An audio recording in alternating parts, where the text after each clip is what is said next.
Baik, assalamualaikum warahmatullahi wabarakatuh. Waalaikumsalam warahmatullahi wabarakatuh.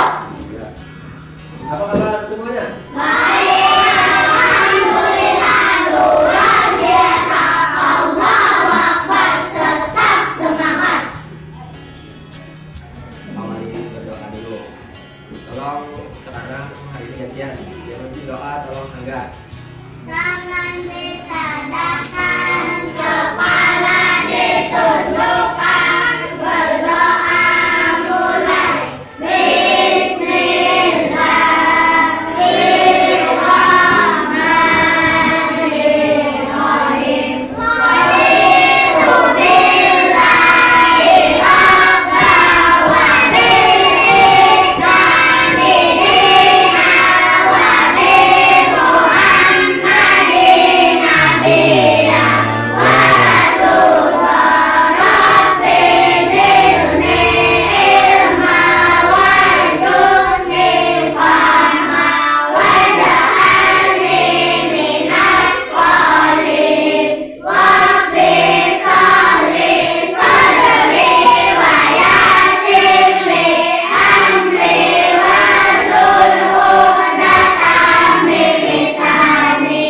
yafqahu qawli rabbana atina fid dunya hasanah wa fil akhirati hasanah wa qina adzabannar walhamdulillahi rabbil alamin.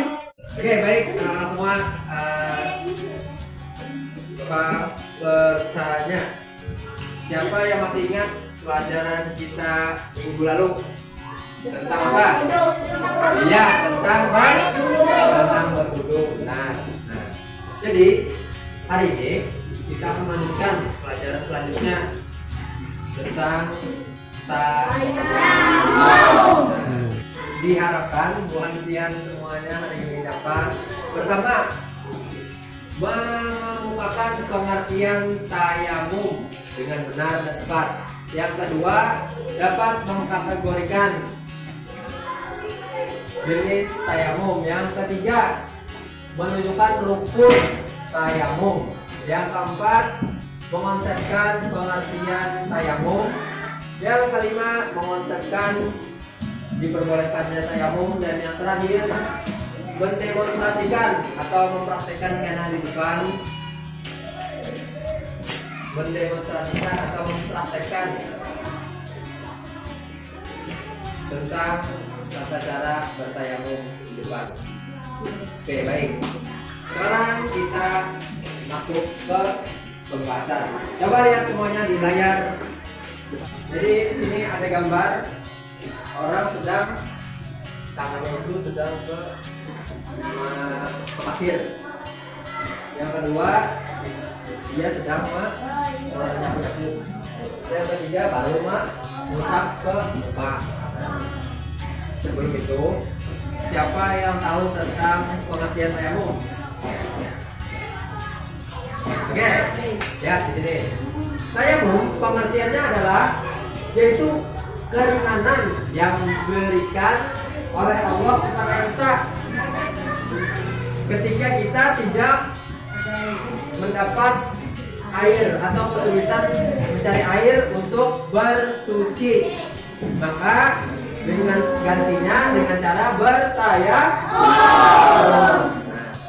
Tayamum ini dilakukan sebagai pengganti dari wudu. Jadi kalau tidak ada air, maka diganti dengan tayamum. Nah, di sini ada yang syarat-syarat diperbolehkannya untuk kita bertayamum. Yang pertama, tidak ada air. Tidak ada air. Kita sudah berusaha mencari air kemana-mana, tapi saat itu air tidak jalan atau tidak mengalir. Dan saat itu juga misalnya di sungai itu lagi surut, jadi susah untuk mencari air. Yang kedua, sudah sakit Nah, kalau sudah sakit kita boleh ada wudhu diganti dengan tayamum. Yang ketiga itu dalam perjalanan atau musafir. Nah, jadi ketika kita berjalan jauh, misalnya kemudian pergi ke hulu sungai. Hulu sungai itu jaraknya lebih dari 80 km. Nah, dan kebetulan saat itu tidak ada air pas bersihan sudah atau mampir di masjid. Pas saat itu airnya tidak mengalir, maka itu sudah diperbolehkan untuk bertayamum. Jadi saat dalam perjalanan. Oke. Jadi tayamum itu ada caranya. Coba lihat di layar. Di sini ada tiga cara dalam melakukan tayamum. Yang pertama, berniat tayamum untuk melaksanakan sholat fardu. Jadi kita pertama berniat dulu tayamum dulu. Seperti dulu berniat. Kemudian yang kedua, mengusap muka dengan debu yang bersih. Nah, nanti debu yang bersih, jangan debu yang jerak. Jangan kotor debunya, cari debu yang bersih. Nah, debu yang bersih. Nah, jadi kalau sudah ada debunya, diusapkan pertama ke muka, sama kayak bu dari di tempat 3 kali. Kemudian selanjutnya habis muka baru mengusap kedua tangan sampai siku. Nah, bedanya lawan berwudu tadi. Kalau tayamum ini sangat mudah, sangat simpel. Cuma mengusap muka dan tangan. Setelah itu sudah. Nah, kita lihat gambar berikut ini. Pertama, di sini itu sedang tangannya meletakkan ke pasir atau debu. Kemudian dikepakkannya atau diusap-usapnya, baru dikepakkan ke muka. Digosok. Setelah di muka, letakkan lagi. Habis itu diusap-usap lagi, baru tangan sampai siku. Tangan dulu, baru ini. Kalau sudah selesai, nah itu satu cara tayamum, jadi sangat mudah. Sampai sini dulu, ada yang ingin bertanya? Oke, si Habibi, silakan Habibi.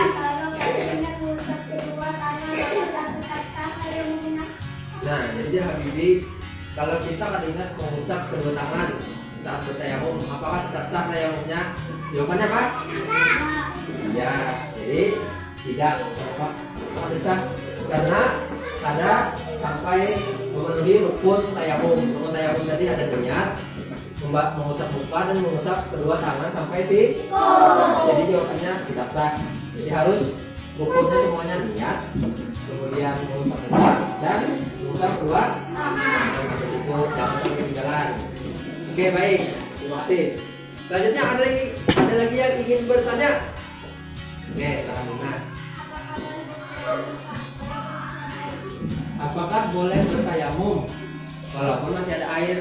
Nah, kalau ini sebenarnya tidak boleh karena kita masih pertama, misalnya kita masih sehat, kemudian kita sedang dalam perjalanan jauh, kemudian saat itu masih ada air, maka sebaiknya kita tetap melakukan wudu. Tapi misalnya kita sudah ada air lalu airnya rendah atau garing atau dalam perjalanan jauh, maka baru diperbolehkan untuk bertayamum. Jadi jawabannya sebaiknya tetap dengan air yang dulu. Oke, terima kasih Rita. Ada lagi yang mau bertanya? Oh, tidak ada. Oke, baik, terima kasih. Sekarang kita akan melakukan praktek tayamum. Sekarang Bapak minta tolong satu orang laki-laki. Oke, silakan Angga depan.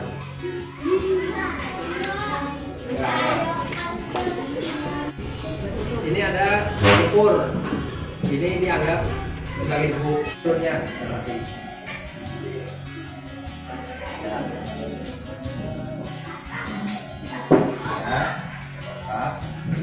Bentar, tangan. Ya, tangan. 3 kali sudah. Ya. Sekarang lagi. Jadi kepak lagi. Tangan, kanan. Ya, tangan. Itu. Ya. Lagi. Kepak lagi. Tangan kiri lagi. Itu. Ya. Nah, ya. Sip. Oke, terima kasih. Nah, tadi adalah teman kita sedang mencontohkan tentang praktek tayamum. Jadi pertama baca niat, kedua mengusap muka 3 kali, dan yang ketiga mengusap kedua tangan sampai itu kiri dan kanan. Sekarang kesimpulan kita hari ini, Bapak ingin bertanya, apa tadi pengertian tentang tayamum? Apa? Jadi keringanan. Ya, keringanan yang diberikan oleh Allah kepada kita ketika kita sedang sakit atau sedang dalam perjalanan jauh atau sedang tidak ada air. Ketika kita ingin melaksanakan ibadah sholat, ingin bersuci. Oke, yang terakhir, kamu bertanya lagi, apa saja rukun tayamum tadi? Pertama, kedua, bukan, yang ketiga, itu kiri dan iya, mantap. Sebelumnya Bapak ingin bertanya bagaimana pelajaran kita hari ini?